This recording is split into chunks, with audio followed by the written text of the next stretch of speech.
Hello friends, my name is Anupam Dubey. A very warm welcome to your desirable YouTube channel Asha study campus. तो आज मैं CTET की next class में आपकी सेवा में फिर से उपस्थित हूँ।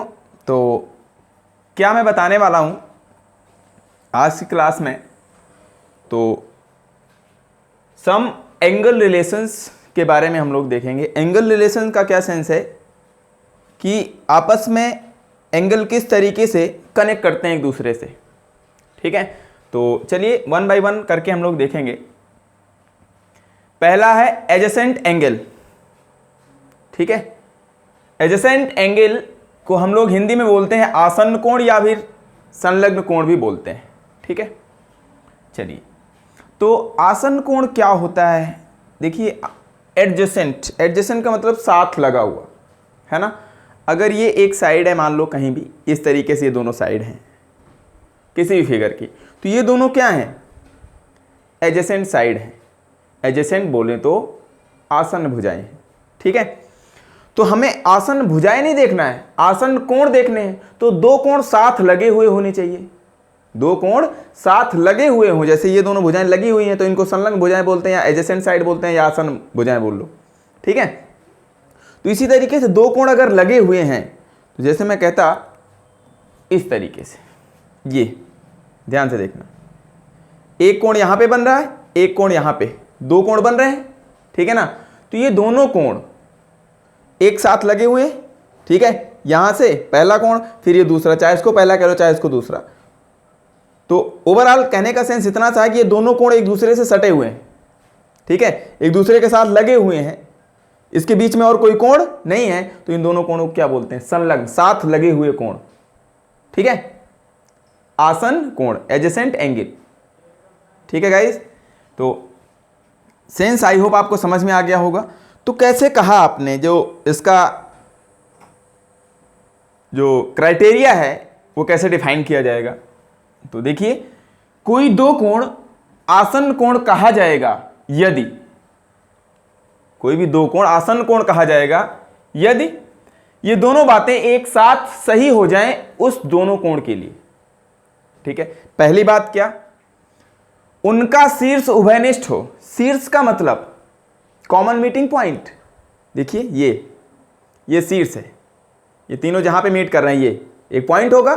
ठीक है, आई होप आपको समझ में आ रहा होगा। ये पॉइंट जो भी है जहां पे मीट कर रहे हैं तीनों लाइंस, तीनों रेज जहां पे मीट कर रही हैं, ये कॉमन मीटिंग पॉइंट कहलाएगा। उभयनिष्ठ बिंदु ये कॉमन होना चाहिए, एक ही होना चाहिए। इसका मतलब यहीं से ये तीनों रेज एक तरफ निकलती हुई दिख रही हो। ठीक है, तो चलिए, एक कॉमन उभयनिष्ठ पॉइंट है। ठीक है, उभयनिष्ठ शीर्ष होना चाहिए, जो इनका शीर्ष होना चाहिए उभयनिष्ठ होना चाहिए। तो इस तरीके से मैंने एंगल बना दिया, इस तरीके से।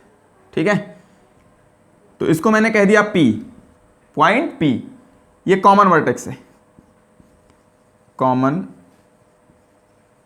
वर्टेक्स। ठीक है, उभयनिष्ठ शीर्ष, जो शीर्ष होना चाहिए वो कैसा होना चाहिए, उभयनिष्ठ, कॉमन होना चाहिए तीनों रेस के लिए। इसको कह लिया A, इसको कह लिया B, इसको कह लिया C।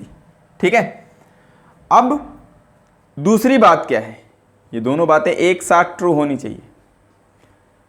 एक उभयनिष्ठ भुजा हो, इन दोनों कोण में एक कॉमन साइड होनी चाहिए, कॉमन आर्म्स होनी चाहिए।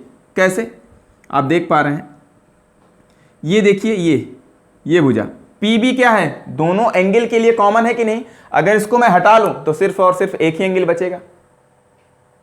तो यही लाइन क्या कर रही है, इस पूरे एंगल को दो भागों में डिवाइड कर रही है, मतलब दोनों में कॉमन है। ठीक है, तो ये भुजा कॉमन होनी चाहिए, एक कॉमन होनी चाहिए। और साथ ही साथ जो भुजाएं उभयनिष्ठ नहीं है, ये दोनों भुजाएं उभयनिष्ठ नहीं है, नॉन कॉमन साइड बोल सकते हो। ठीक है, वे उभयनिष्ठ भुजा के, ये दोनों भुजाएं जो कॉमन नहीं है, वे उभयनिष्ठ भुजा के दोनों ओर होनी चाहिए। इसके दो ओर हैं, देखिए ऐसे कोई लाइन है, इसका एबव, ठीक है, इसका बिलो, टू साइड है इसके करस्पॉन्डिंग, इस लाइन के करस्पॉन्डिंग, या रे बोल दें, यहां पे रे है, यहां पे लाइन में दिखा रहा हूं, इस लाइन के करस्पॉन्डिंग एक तो इसका एबव पार्ट है, एक इसका बिलो पार्ट है। ठीक है, तो इस लाइन के दोनों ओर होनी चाहिए, दोनों छोर पे वे उभयनिष्ठ भुजा के दोनों ओर हों। ठीक है, जो नॉन कॉमन साइड है वो उभयनिष्ठ भुजा, ये उभयनिष्ठ भुजा है, मैं यहां पे लिख दे रहा हूं।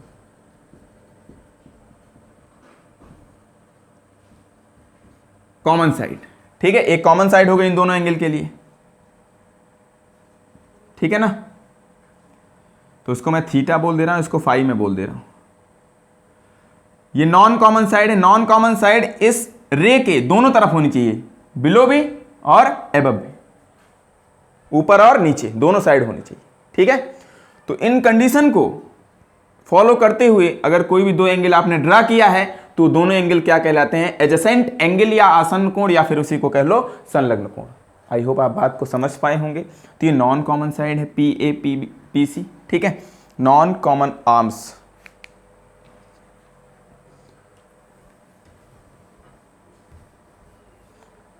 तो यहां पे अगर इस तरीके से मामला है, ये कॉमन वर्टेक्स है, एक कॉमन वर्टेक्स होनी चाहिए, ठीक है, और उसके बाद एक कॉमन आर्म्स भी होनी चाहिए, और नॉन कॉमन आर्म्स जो होनी चाहिए वो दोनों कॉमन आर्म्स के दोनों साइड होनी चाहिए, ठीक है। तो आई होप आप समझ पाए होंगे।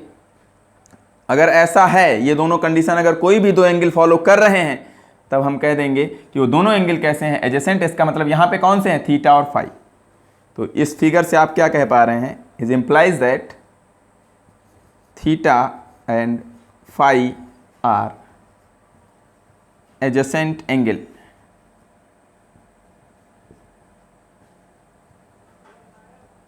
ठीक है गाइज, या फिर ऐसे भी कह सकते हो, इस थीटा को क्या कहेंगे, एंगल ए पी बी, ठीक है, एंगल ए पी बी, और इसको फाई को क्या कहेंगे, एंगल सी पी बी, ठीक है। तो इस तरीके से भी कह सकते हैं, आप जैसे मर्जी वैसे कह लीजिए।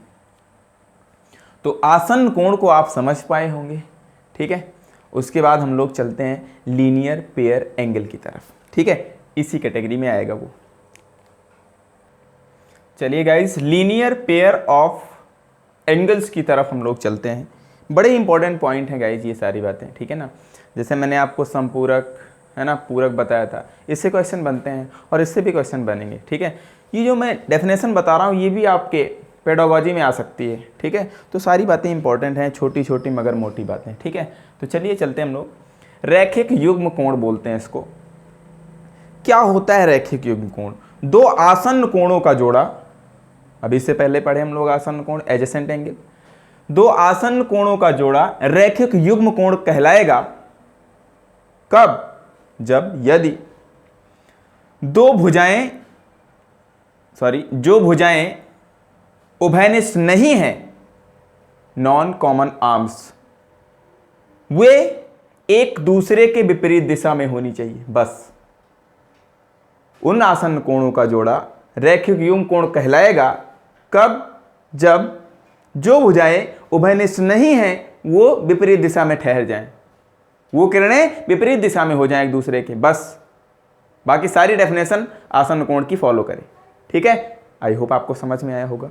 बहुत ही इंपॉर्टेंट बात है, देखिए आपने क्या कहा, मैं पहले आसन्न कोण समझाता हूं। भाई मैंने कहा दो आसन्न कोणों का जो जोड़ा होता है, जो आसन्न कोण होते हैं वही क्या बन जाते हैं, रैखिक युग्म कोण बन जाते हैं। कब, जब जो भुजाएं उभयनिष्ठ नहीं हैं वो एक दूसरे के विपरीत दिशा में हो जाए। बस मतलब आसन्न कोण ही किसी ना किसी प्रकार से रैखिक युग्म कोण बन जाता है।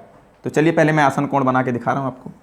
झाएं झाएं झाएं, ये दोनों कोण क्या हैं, ये आसन्न कोण है, ये पॉइंट P है। बड़ी ही इंपॉर्टेंट बात मैं बता रहा हूं। अभी आपको यहां से एक बात और समझ में आ जाएगी, A B C, ठीक है। तो चलिए देखते हैं हम लोग, ये थीटा और ये फाई, ठीक है, ये थीटा ये फाई, ठीक है। तो अब मैंने क्या कहा कि ये नॉन कॉमन आर्म्स है, ये और ये दोनों क्या हैं, नॉन कॉमन आर्म्स, ठीक है। बस इतना सा कहा गया है, ये आसन्न कोण ही क्या बन जाएगा, रैखिक युग्म कोण। बस कितनी सी बात है, ये जो नॉन कॉमन आर्म्स हैं ये दोनों एक दूसरे के विपरीत हो जाएं। विपरीत का मतलब इनके बीच का एंगल 180 डिग्री हो जाए। तो किसी एक को फिक्स रखो, पी ए को मैंने फिक्स कर दिया, इसके जस्ट अपोजिट पी सी को घुमा के ले आओ ऐसे, इसको यहाँ से उठाया, सी को उठा के पटक दिया यहाँ पे सी को, ठीक है, इसकी खोपड़ी उठा के यहाँ पे पटका मैंने, तो ये इसके जस्ट अपोजिट हो गया, ठीक है ना, ये पॉइंट सी, मतलब इसके जस्ट अपोजिट कर देना है, मतलब इस पी ए के जो पी सी आर्म्स है इसको जस्ट अपोजिट कर देना है। जस्ट अपोजिट करने का मतलब ये जो ओवरऑल एंगल होना चाहिए पी ए से यहाँ से रोटेट करते हुए 180 डिग्री होना चाहिए, ठीक है, तब इसको आप जस्ट अपोजिट मानेंगे। आई होप आप समझ पाए होंगे। तो ये जो पी सी थी ये उठ करके यहाँ से ये चली गई यहाँ पे, ठीक है, यहाँ से सी हटा यहाँ पे आ गिरा, ठीक है, जस्ट अपोजिट हो गया।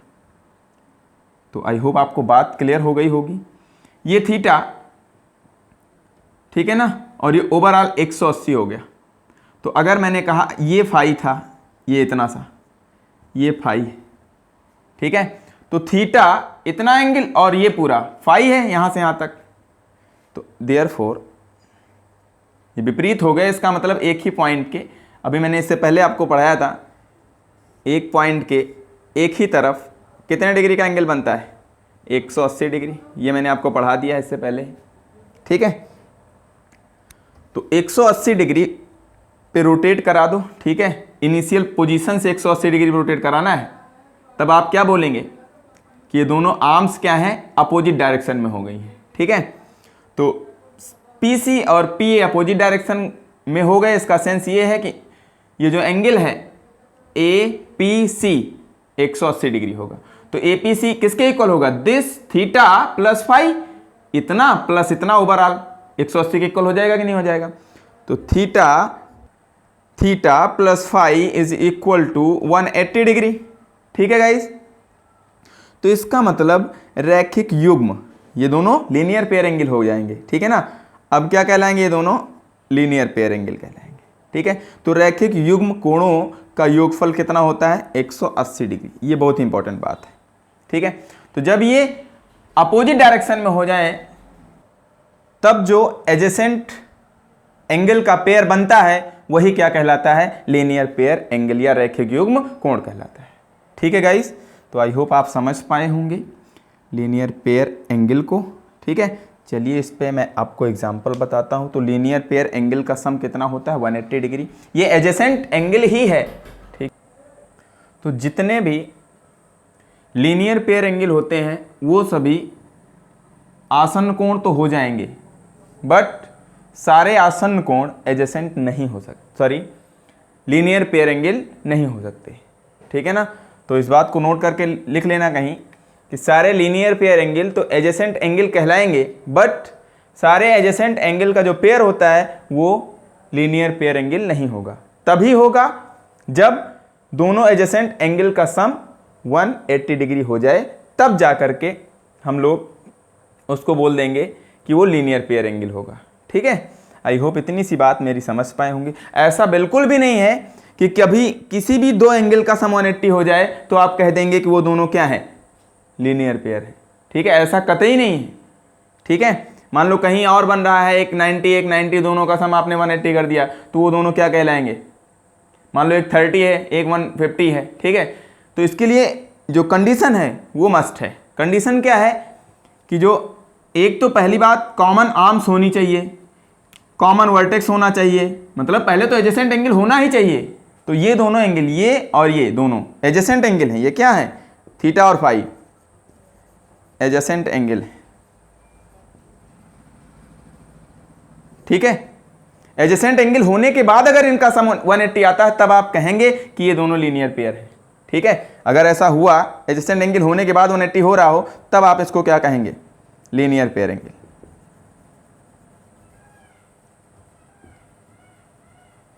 रैखिक युग्म कोण, ठीक है। तो चलिए अब हम लोग इससे रिलेटेड कुछ एग्जाम्पल देखते हैं, ठीक है। चलिए एग्जाम्पल की तरफ चलते हैं हम लोग। मैं यहाँ पे एंगल्स फॉर्म कर रहा हूँ, आपको बताना है कि कौन सा एडजेसेंट एंगल होगा और कौन सा लीनियर पेयर एंगल होगा। ए बी सी, ये पॉइंट पी है, कॉमन वर्टेक्स, ठीक है। तो अब मैंने कहा एक इधर रे ड्रा कर देते हैं, डी कह दिया, ठीक है। और ये स्ट्रेट लाइन दिख रही है आपको, ठीक है। तो अब आपको इसमें बताना है कि कौन कौन से एंगल एडजेसेंट एंगल होंगे और कौन कौन से एंगल लीनियर पेयर का काम करेंगे, ठीक है। तो चलिए, अब आई होप अगर मैं इसको थीटा मानता, है ना, थीटा फाई मान लिया करो, क्वेश्चन आसान हो जाएगा, या एक्स वाई जेड भी मान सकते हो, इसको फाई कह दिया और इस एंगल को मैंने साई कह दिया, ठीक है। मैंने मान लिया, माना लेट एंगल डीपीसी, डीपीसी को क्या बोलेंगे, साई, ठीक है। एंगल सीपीबी फाई के इक्वल है और एपीबी थीटा के इक्वल है, ठीक है। तो एडजेसेंट का पेयर बताइए सबसे पहले। तो एडजेसेंट का पेयर मैं बता रहा हूं यहां पर, एडजेसेंट एंगल, ठीक है। देखिए एडजेसेंट एंगल क्या होंगे, दिस थीटा और फाई क्या है, एडजेसेंट है। क्या थीटा का साई एंगल एडजेसेंट एंगल होगा, नहीं, क्योंकि इसमें गैपिंग है, देखिए ये एंगल बच जा रहा है, कोई कॉमन आर्म्स नहीं है। देखिए इसमें ये साइड अलग है, इसमें पीबी अलग है, इसमें पीसी अलग है इस एंगल के लिए, ठीक है। कोई कॉमन आर्म्स आपको दिखाई नहीं दे रही है। तो थीटा के लिए साई एडजेसेंट एंगल का काम नहीं करेगा। इसके लिए आते हैं साई और थीटा में देख लेते हैं, साई और थीटा नहीं, सॉरी, फाई में, ठीक है। देखिए ये पीसी क्या है, कॉमन आर्म्स है, यहां से ये भी एंगल बन रहा है साई भी, और यहीं से फाई भी बन रहा है, ठीक है। तो ये दोनों क्या हो जाएंगे, एडजेसेंट एंगल। और ये पी कॉमन भी है, और इस जो नॉन कॉमन साइड है, ठीक है, ये इसके दोनों तरफ है, इस तरफ भी और इस तरफ भी, ठीक है ना। तो आई होप आप समझ पाए होंगे। अब यहां पर इसके अलावा कोई भी एंगल एडजेसेंट एंगल नहीं है, ठीक है ना। चलिए अब हम लोग चलते हैं लीनियर पेयर एंगल की तरफ। इसी में लीनियर पेयर एंगल, रैखिक युग्म कोण, हिंदी वाले भाई साहब लिखते रहेंगे। तो रैखिक युग्म कोण क्या होता है, मैंने बताया कि जब एक कॉमन वर्टेक्स हो, एक कॉमन आर्म्स हो और non common arms opposite direction में होनी चाहिए। तो ये नॉन कॉमन आर्म्स है, ये अपोजिट डायरेक्शन में दिख रही हैं। तो इसके साथ एक एंगल ये overall angle APC, angle APC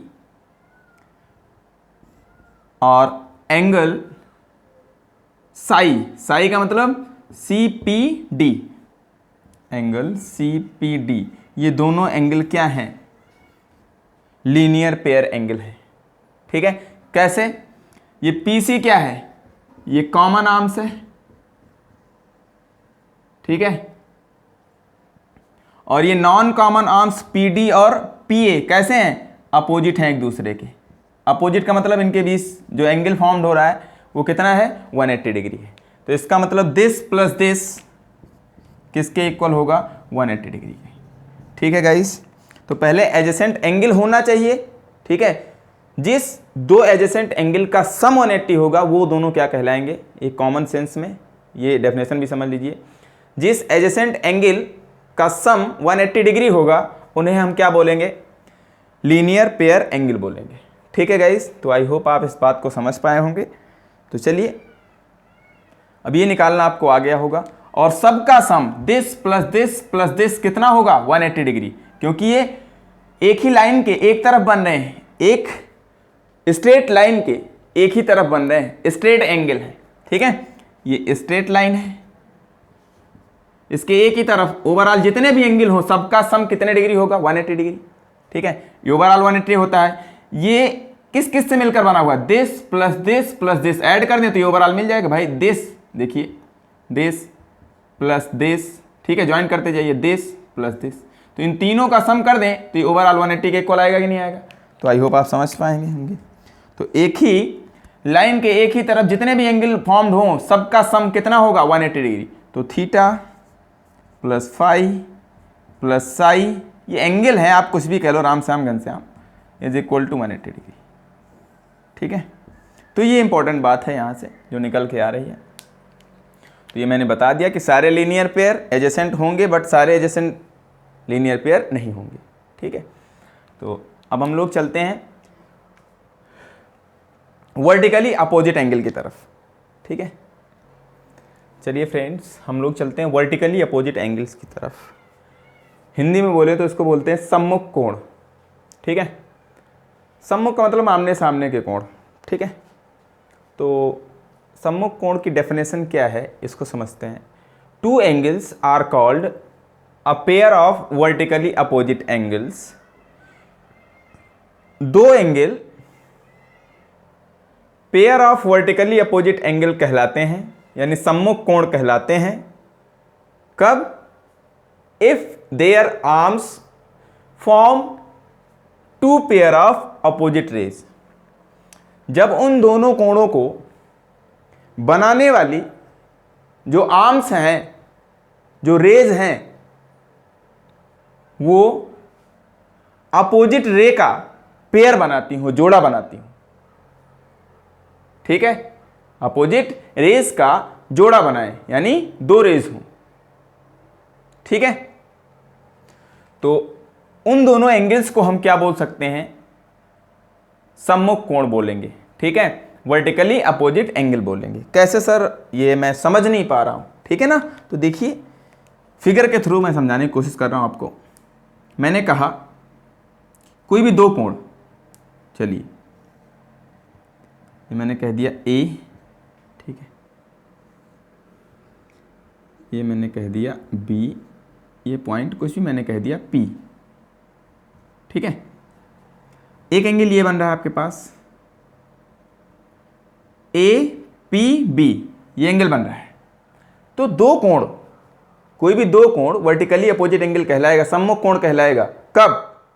जब उन दोनों कोणों को बनाने वाली जो आर्म्स हैं वो क्या बना दें? अपोजिट रे का एक पेयर बना दें, बस। तो चलिए अब मैंने कहा यहां से इस रे के पी बी के अपोजिट, अपोजिट का मतलब एंगल 180 डिग्री रखना है। ये एंगल यहां से ओवरऑल एंगल 180 झाएं। ठीक है, इसको मैंने कह दिया सी। ठीक है, अब ए पी ए के अपोजिट एक रे ड्रा करनी यहां से ऐसे, अभी आपको समझ में आएगा। इसको डी कह दिया मैंने। तो अब ये एंगल जो बना इसको मैंने कहा थीटा, और इस एंगल को मैंने कह दिया फाई। थीटा और फाई दोनों वर्टिकली अपोजिट एंगल का काम कर रहे हैं। सर जी कैसे? डेफिनेशन को फॉलो कराइए। देखिए मैंने कहा कोई भी दो एंगल, थीटा और फाई मैंने कहा समझने के लिए है कि नहीं पहले भी चेक करना है। थीटा और फाई दो, कोई भी दो कोण है ये। ठीक है, ये सम्मुख कोण कहलाएंगे। कब? जब इन दोनों कोणों को बनाने वाली भुजाएं, बनाने वाले आर्म्स, कौन कौन सी भुजाएं हैं? इस कोण को कौन सी बना रही है? देखिए ये सांप वाली, ये बना रही है और ये बना रही है। ठीक है, और इस कोण को कौन कौन सी बना रही हैं? देखते चलिए, ये बना रही है और ये बना रही है। ठीक है, जब इन दोनों कोणों को बनाने वाली भुजाएं, बनाने वाली आर्म्स क्या बनाएं? अपोजिट रे का पेयर बनाएं। ठीक है, अपोजिट रे का पेयर। देखिए अपोजिट रे का पेयर बन रहा है कि नहीं? एक ये रे, एक ये रे, अपोजिट रे है कि नहीं? ठीक है, आई होप आप समझ पा रहे होंगे। If their arms form two pair of opposite rays, opposite ray का दो पेयर बनाए। एक पेयर तो ये हो गया, ध्यान से देखिए, ये पेयर, इस पेयर का मतलब पीसी और PB एंड PB, ये अपोजिट रे हैं कि नहीं? अपोजिट रे का पेयर, पेयर मतलब जोड़ा, ठीक है। और PA यहां से ये PA एंड PD, ये अपोजिट रे का एक पेयर, ये भी बना कि नहीं बना? ठीक है, तो ये दोनों कोण अब क्या कहलाएंगे? सम्मुख कोण कहलाएंगे कि नहीं कहलाएंगे? वर्टिकली अपोजिट एंगल कहलाएंगे कि नहीं कहलाएंगे? आई होप आप समझ पाए होंगे।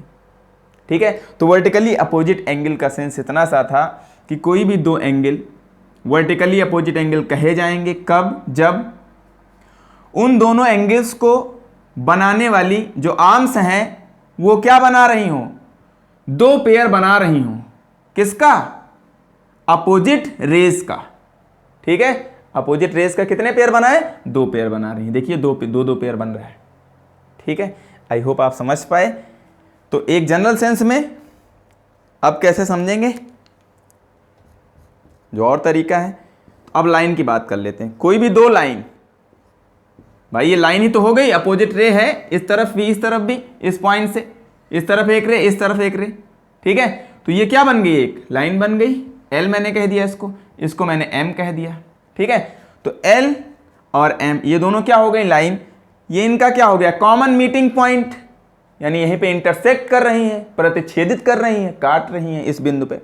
ठीक है, तो एल एम दो रेखाएं अगर एक बिंदु पे कहीं भी काटती हैं, ठीक है, तो ये एंगल और इसके जस्ट सामने वाला ऐसे वर्टिकली अपोजिट, वर्टिकली मतलब ऊर्ध्वाधर नीचे की ओर, इसके ये छोड़ दो एक, उसके बाद चलो अल्टरनेट, चाहे जिस डायरेक्शन में, एक छोड़ के एक को पकड़ो, तो ये एंगल क्या कहलाएगा? वर्टिकली अपोजिट एंगल कहलाएगा। ठीक है, इसको मैंने कहा थीटा और इसको कहा फाई। ठीक है गाइस, आई होप आप समझ पा रहे होंगे। तो देखिए ध्यान से गाइस कि ये एक लाइन हो गई, लाइन हो गई तो एक ही तरफ, इस पॉइंट के एक ही तरफ, चाहे इस तरफ चाहे इस तरफ की बात करें, जो एंगल होगा, जितने भी एंगल बन जाएं एक ही तरफ, उनका सम कितना होगा? 180 डिग्री। ठीक है, ये लीनियर पेयर हो गए कि नहीं हो गए? ये एंगल और ये एंगल, ये दोनों क्या हो गए? Linear pair. लीनियर पेयर कैसे सर? ये कॉमन आर्म्स, उभयनिष्ठ भुजा, ये कॉमन शीर्ष, इसको भूल जाओ इधर वाला मामला, और ये दो अपोजिट रेज। ठीक है, आई होप आप समझ पाए होंगे। तो दिस प्लस दिस 180 होगा, तो इन दोनों एडजेसेंट का सम 180 आ रहा है। इसका मतलब ये दोनों एंगल कैसे हैं? लीनियर पेयर एंगल है। ठीक है, तो आई होप आप समझ पाए होंगे इस मामले को। तो अगर कोई भी रेज, कोई भी लाइन आपस में दो लाइन इंटरसेक्ट करती हैं, तो वर्टिकली अपोजिट एंगल जो होते हैं वो आपस में बराबर होते हैं। ठीक है, अब इसको भी आप प्रूफ कर सकते हैं। ठीक है, देखिए कैसे। ये लाइन है, ये एल है, इस लाइन को मैंने कहा एम है। ठीक है, चलिए ये मैंने कहा थीटा और ये मैंने कहा फाई। ठीक है, ये दोनों एंगल आपको बराबर दिखाने, इस पॉइंट को कह दिया मैंने पी। तो अगर ये बराबर होंगे तो ये वाला डबल वाला इस डबल के भी इक्वल होगा। तो मैं एक को बराबर करके दिखा रहा हूँ, दूसरा आप उसी तरीके से प्रूफ कर पाएंगे। ठीक है, तो चलिए वहाँ से मैं प्रूफ कर रहा हूँ, ध्यान से देखना। यहाँ पे ये जो P से एंगल फॉर्म्ड हो रहा है, ये दिस प्लस दिस, ये क्या है? वर्टिकली अपोजिट एंगल है। ठीक है ना, तो यहाँ पे फिगर से ही समझ में आ रहा होगा, दिस प्लस दिस। अब यहाँ पे पॉइंट अगर कंसीडर करना चाहो तो कर सकते हो, A कह दिया, इसको B कह दिया, इसको C कह दिया, इसको D कह दिया, जिससे आपको समझ में आए, बाकी बात कोई नहीं। ठीक है ना, तो अब क्या कहेंगे? Since angle APD, angle APD and angle DPC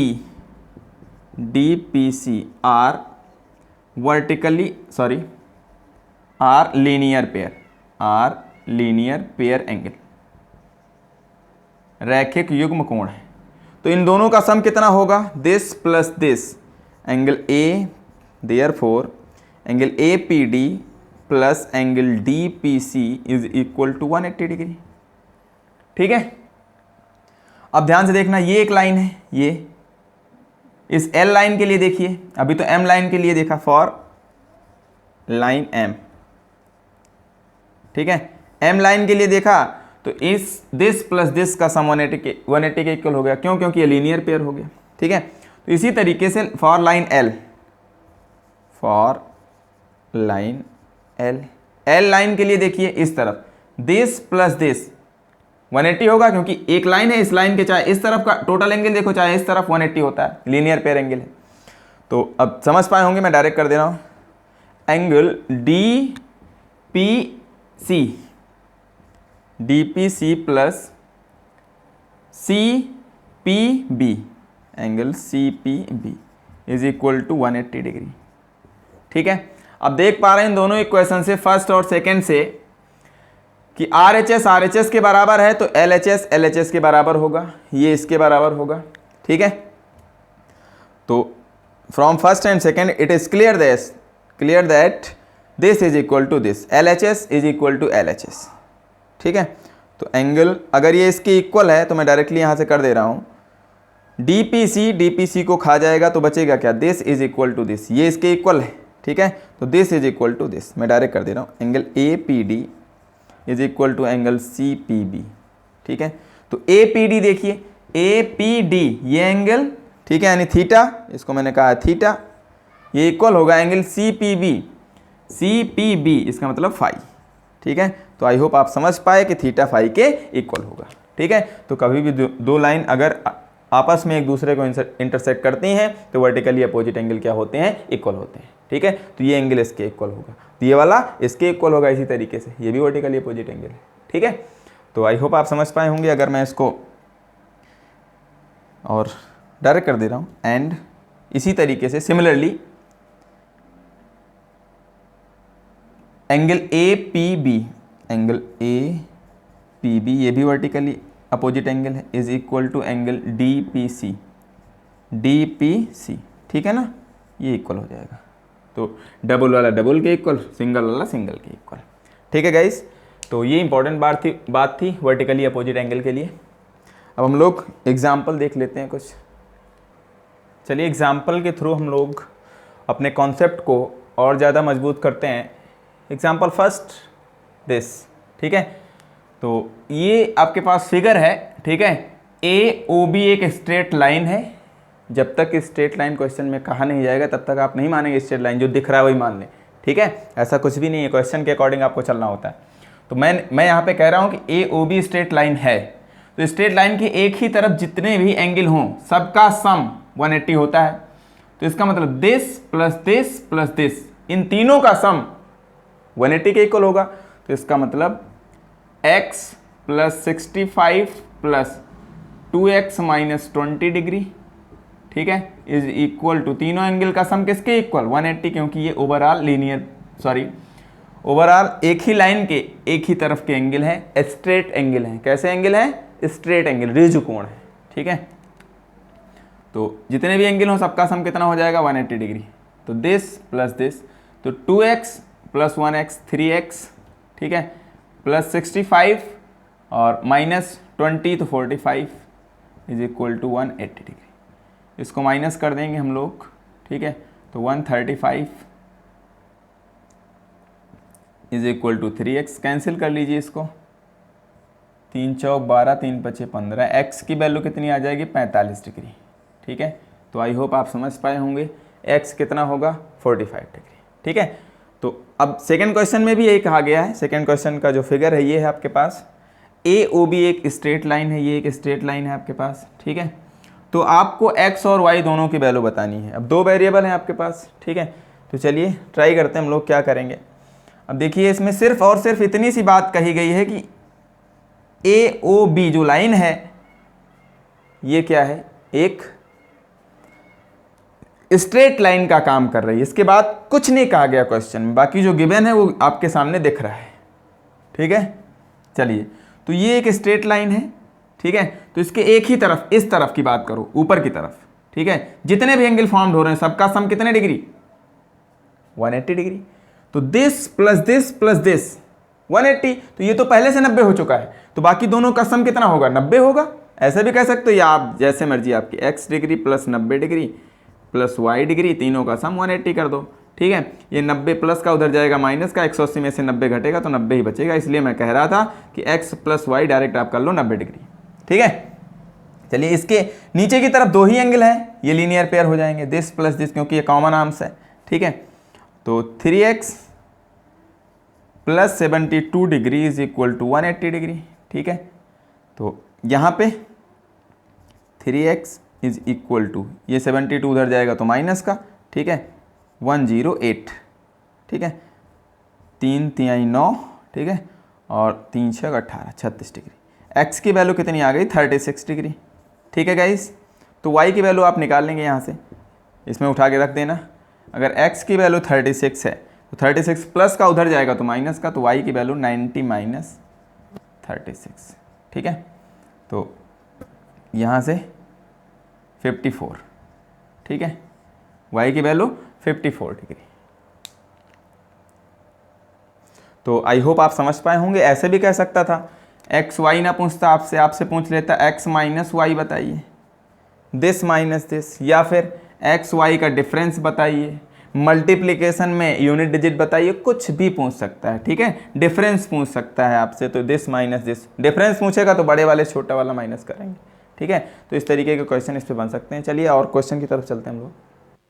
चलिए नेक्स्ट क्वेश्चन, इसके लिए क्या गिवन है इस फिगर के लिए गाइस, A/B का रेशियो जो है, इस इन दोनों एंगल का जो रेशियो है 2:3 है। एंगल C आपको फाइंड करना है।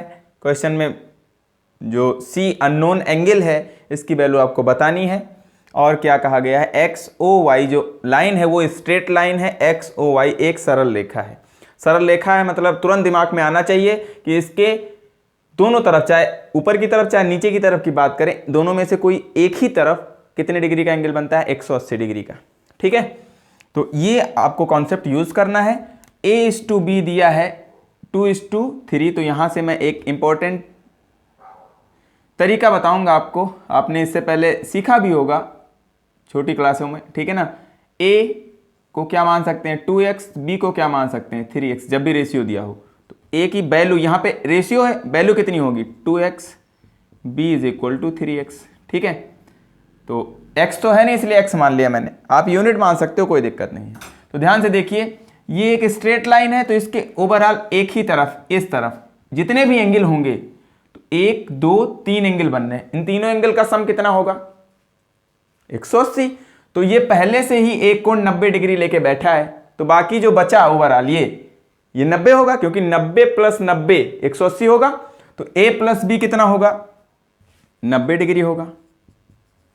ठीक है, अरे भाई पूरा 180, तो ये इतना तो 90 हो ही चुका है, ये 90 हो चुका है, तो ये बचा कितना, ये जो अभी ये पूरा एंगल दिख रहा है ये 90 बचेगा, तो ये ओवरऑल 90 होगा। ये ओवरऑल का मतलब this plus this, A plus B करेंगे तभी तो ये पूरा मिलेगा, तो दिस प्लस दिस किसके इक्वल 90 के इक्वल कर दिया मैंने। तो A प्लस बी 90 के इक्वल, A प्लस बी का मतलब 2x प्लस 3x, A के प्लेस पे 2x, B के प्लेस पे 3x, 90, 5x की वैल्यू 90। ठीक है, तो 5 से इसको कैंसिल कर देंगे, तो 5 1 कम 5, ठीक है, 18 पंचे 90। ठीक है, तो x की वैल्यू आ गई 18 डिग्री, तो A की वैल्यू कितनी हो जाएगी 18 गुणे में 2 36 डिग्री। ठीक है, और ये क्या हो जाए, कितना हो जाएगा 54 डिग्री। ठीक है, यहाँ पे रख देंगे 18। तो A और B आपको मिल चुका, बट A B तो नहीं चाहिए आपको, आपको C चाहिए। तो देखिए LOM भी क्या है, LOM भी क्या है, स्ट्रेट लाइन है, ये भी क्या है स्ट्रेट लाइन है। अगर ये स्ट्रेट लाइन है ये, तो इसके इस तरफ और इस तरफ दोनों तरफ जो एंगल बनेंगे उन सब का सम 180 डिग्री के इक्वल होगा। तो इस लाइन के इस तरफ, क्योंकि मुझे C चाहिए, A पता चल चुका है, A की वैल्यू कितनी है 36। ठीक है, तो ये एंगल बच गया, दिस प्लस दिस 180 कर देंगे। देखिए ये ओवरऑल एंगल, ये जितने भी एंगल इसमें बने इन सब का सम किसके इक्वल होगा 180 के। तो देखिए since LOM is a straight line, क्योंकि LOM एक सरल रेखा है या रिज रेखा है, तो इसलिए A प्लस C दो एंगल बन रहे हैं, ये कितने डिग्री के इक्वल हो जाएंगे 180, आप लीनियर पेयर भी कह सकते हो। ए तो 36 है, ये 36 है, plus C is equal to 180 degree. तो आई होप आप इतना समझ पाए होंगे कि सी की वैल्यू यहाँ से 180 माइनस 36 डिग्री, ठीक है, तो ये 144 डिग्री सी की वैल्यू आ जाएगी, ठीक है। तो सी की वैल्यू आपसे पूछ रहा था क्वेश्चन में, सी की वैल्यू आपने निकाल दी 144 डिग्री, ठीक है। तो आई होप क्वेश्चन नंबर 3 आपको समझ में आ गया होगा। 4 नंबर की तरफ चलते हैं। ये ऑप्शन में भी आ सकते हैं, ठीक है, ऑप्शनल क्वेश्चन। अभी तो मैं आपको एग्जाम्पल बता रहा हूँ जिसमें आप सीखें कि क्वेश्चन करने से कितना फ़ायदा होता है, ठीक है, कॉन्सेप्ट में।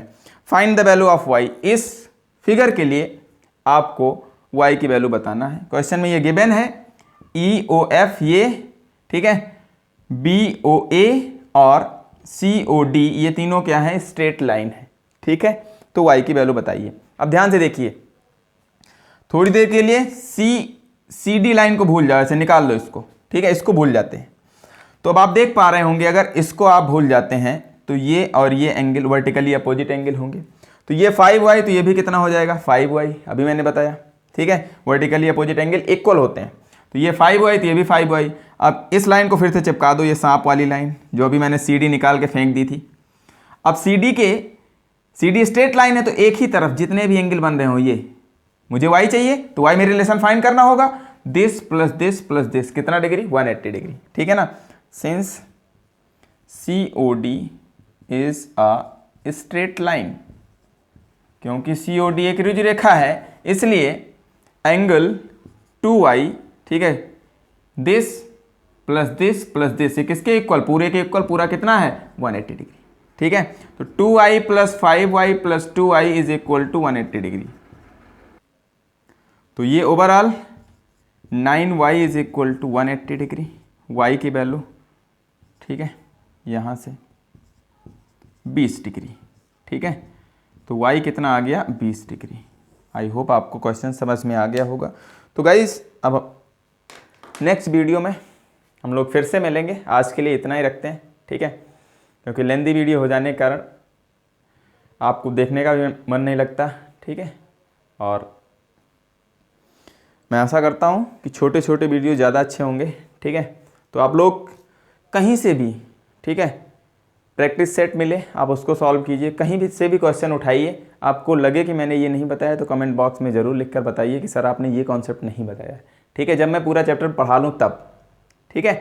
तो आई होप, मैं आशा करता हूँ कि आप वीडियो अपने दोस्तों के साथ शेयर करेंगे, ठीक है। तो आज इसी छोटी सी बात के साथ आपका दोस्त आपसे अलविदा लेता है। Thanks for watching, take care, bye bye.